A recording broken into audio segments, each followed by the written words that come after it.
கோபாசுரம்.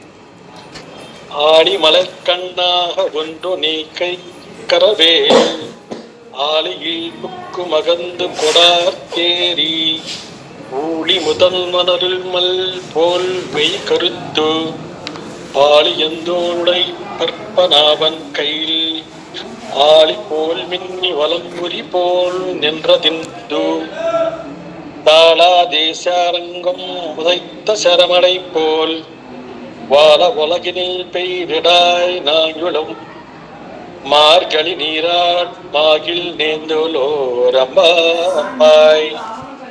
భావం: ఓ పర్జన్య దైవమా, వర్షమును కురిపించుటలో లోహత్వమును చూపకు.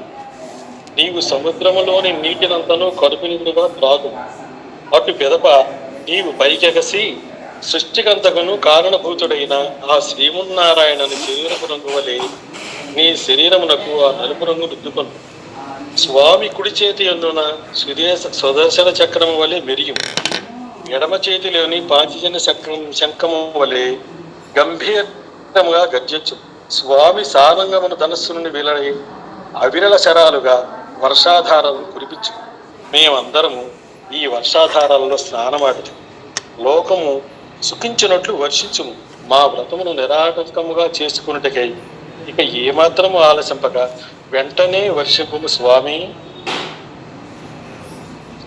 సర్వవ్యాపకుడైన త్రివిక్రముని వ్యాపకత్వాన్ని ఎరిగి ఆ పురుషోత్తముని కొలిసిన కలిగే ఫలితాలను గురించి 3వ పాసురంలో గోదాదేవి వెల్లడించింది. అట్టి పరమాత్ముని ఏమనక భక్తితో పూజించే శక్తియుక్తులు కావాలంటే ముందు శారీరక శుద్ధి, ఆపై అంతర్శుద్ధి అవసరం కదా.